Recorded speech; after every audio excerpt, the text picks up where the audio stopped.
વિશ્વ સંવાદ કેન્દ્રની આગવી પરંપરા અનુસાર પત્રકાર સન્માન સમારોહ યોજવામાં આવ્યો હતો, જેમાં ઘણા નામી પત્રકારોને તેમના આગવા કાર્યો માટે એવોર્ડથી સન્માનિત કરાયા હતા।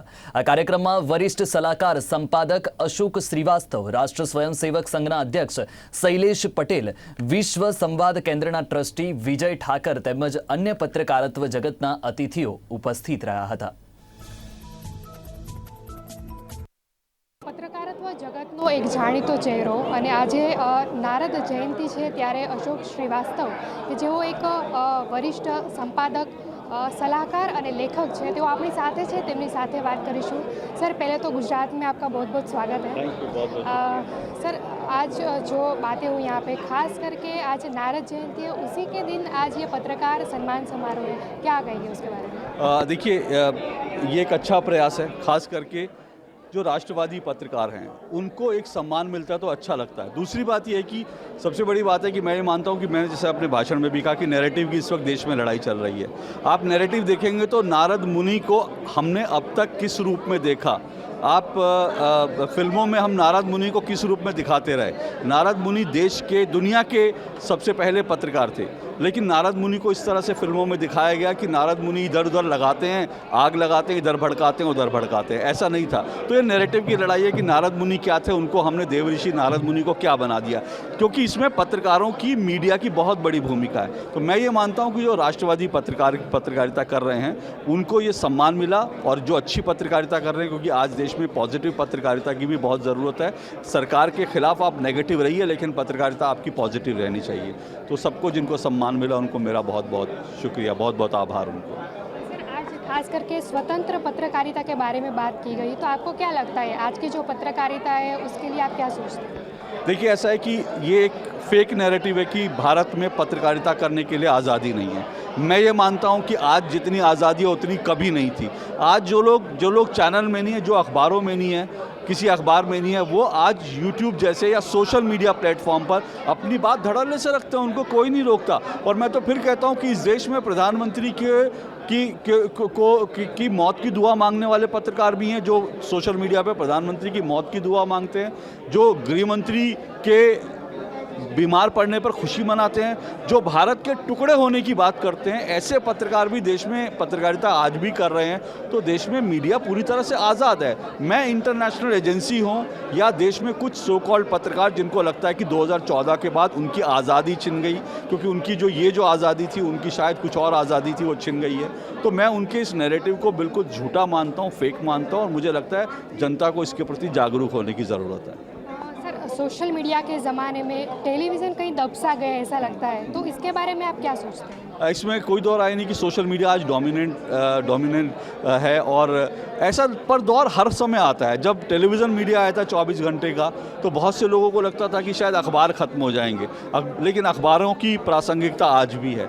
उसी तरह से मुझे लगता है टीवी की प्रासंगिकता तो बनी रहेगी, लेकिन हाँ, सोशल मीडिया ने चुनौती अलग खड़ी कर दी है। तो आज टेलीविज़न को सोशल मीडिया के साथ मिलकर चलना पड़ेगा। नहीं चलेंगे, सोशल मीडिया को नहीं समझेंगे, क्योंकि सोशल मीडिया क्या है? सोशल मीडिया दरअसल जनता जो सोच रही है, जनता का एक रिफ्लेक्शन है। तो अगर आप आज सोशल मीडिया के साथ चलकर नहीं चलेंगे तो फिर आप पीछे रह जाएंगे। और मैं ये मानता हूँ ये सोशल मीडिया की ताकत है कि एक समय में पत्रकारिता में कहा जाता था कि राष्ट्र की बात नहीं करनी चाहिए, क्योंकि वो कहते थे कि पत्रकार का तो कोई राष्ट्र नहीं होता, वो तो राष्ट्र की सीमाओं से परे होता है। लेकिन आज आप देखेंगे तो टेलीविज़न चैनल पर राष्ट्रवाद के नाम से प्रोग्राम चलते हैं, देश की बात, भारत की बात, ऐसे प्रोग्राम चलते हैं। तो वो इसलिए चल रहे हैं क्योंकि सोशल मीडिया का इम्पैक्ट है, और सोशल मीडिया जो है उसका कंट्रोल जो है देश की जनता के हाथ में, वो एक बड़ी बात है।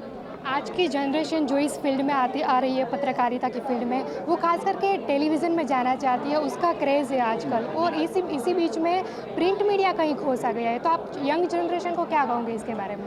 देखिए, मैं क्योंकि थोड़ा पुराने ज़माने का पत्रकार हूँ, इसलिए मैं यंग जनरेशन को ये कहता हूँ कि आप टेलीविज़न में आइए, ग्लैमर, पैसा सब टेलीविज़न में है, लेकिन मैं कहता हूँ कि आप ट्रेनिंग जो है अखबारों में ज़रूर कर लीजिए, क्योंकि अखबारों में एक डेस्क नाम की चीज़ होती है, जहाँ पर आप सही गलत और तथ्यों की जांच पड़ताल कर लेते हैं। टीवी में क्या है कि टीवी में सबसे पहले की एक होड़ है, उस सबसे पहले की होड़ में कई बार आप फेक न्यूज़ दे देते हैं, कई बार आप जल्दी से जो खबर नहीं होती दे देते हैं। तो मैं ये कहता हूँ थोड़ी सी ट्रेनिंग ज़रूरी है अखबारों में, और बाकी सिर्फ ग्लैमर देख कर ना आएँ, क्योंकि ये काम बड़ा मेहनत का भी है।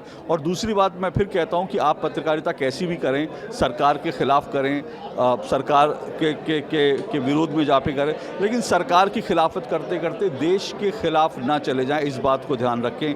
बड़े से सारे पत्रकार जो कश्मीर में पत्रकारिता करते हैं वो कहीं ना कहीं आतंकवादियों की आवाज़ बन जाते हैं, भारत विरोधियों की। तो ऐसा नहीं करें, इस बात को ध्यान रखें कि भारत आपकी पत्रकारिता से देश को नुकसान ना हो। सरकार के खिलाफ जमकर आवाज़ उठाएं, पर देश के खिलाफ नहीं। आपने कहा कि गुजरात में काम करते वक्त आपको अच्छे और बुरे दोनों तरीके के अनुभव हुए। ऐसा कोई अनुभव जो आपको जीवन भर याद रहेगा? ऐसा कोई अनुभव, इस तरह का अनुभव तो नहीं कह सकता जो जीवन भर याद रहेगा, लेकिन हाँ मुझे इतना याद है कि गुजरात में जब भी मैं रिपोर्टिंग करने आया, मैंने यहाँ बहुत दोस्त बनाए। और जैसे यहाँ का खाना मीठा होता है, वैसे यहाँ के लोग भी बड़े मीठे होते हैं, बोली मीठी है, लोग बहुत प्यार से मिलते थे। लेकिन एक बात ज़रूर मैंने देखी, यहाँ से मैंने बहुत कुछ सीखा इस सेंस में मैं बता रहा हूँ कि यहाँ चुनाव में, जब 2017 के चुनाव में आया था, तो किस तरह से यहाँ पर चुनाव में सारी हवा बदली। चुनाव में कैसे जब नरेंद्र मोदी ने एंटर किया, तो नरेंद्र मोदी के एंटर करने के बाद कैसे गुजरात की हवा बदली, वो मैंने महसूस होते हुए देखा। और अगर आप कहेंगे याद रहने वाली बात, तो शायद वो 2014 का मेरा इंटरव्यू सबसे बड़ी बात है, जो 2014 में मैंने यहाँ इंटरव्यू लिया था, और वो जो राष्ट्रीय सुर्खियाँ बन गया, जिसके ऊपर देश के टेलीविज़न चैनल्स में जो है लगभग 10 दिन तक डिबेट होती रही। और उस इंटरव्यू को लेकर मैं मानता हूँ, जब मैं गुजरात आया, वो इंटरव्यू किया, उस इंटरव्यू के बाद मेरी ज़िंदगी बहुत बदल गई, क्योंकि मैंने उस समय बहुत बुरा दौर भी देखा। 3 महीने तक मुझे शंट कर दिया गया था, मुझे उस अपराध की सज़ा दी जा रही थी जो पत्रकारिता जिसको कहते हैं, तो मुझे उसकी सज़ा भी मिली। और लेकिन उसके बाद में मैंने उसको एंजॉय भी किया, क्योंकि मुझे लगता है कि ज़िंदगी में ऐसे दौर आते हैं कि जब आप बिल्कुल घिर जाते हैं। और वो दौर था जब मैं गुजरात से गया दिल्ली में, तो घिर गया था, लेकिन ईश्वर की दया से, ईश्वर की कृपा से आज वो स्थिति नहीं है। विधानसभा इलेक्शन आ रहा है, तो अभी जिस तरीके से आम आदमी का भी दबदबा कहीं गुजरात में दिख रहा है, उसको आप किस तरीके से देख रहे हो, उसका फ्यूचर कैसे देख रहे हो? मुझे लगता है गुजरात में आम आदमी पार्टी का कोई फ्यूचर नहीं है। मैंने जितनी गुजरात में रिपोर्टिंग की है, जितना मैंने गुजरात को समझा है, मुझे नहीं लगता कि गुजरात में अरविंद केजरीवाल जी की दाल गलने हो।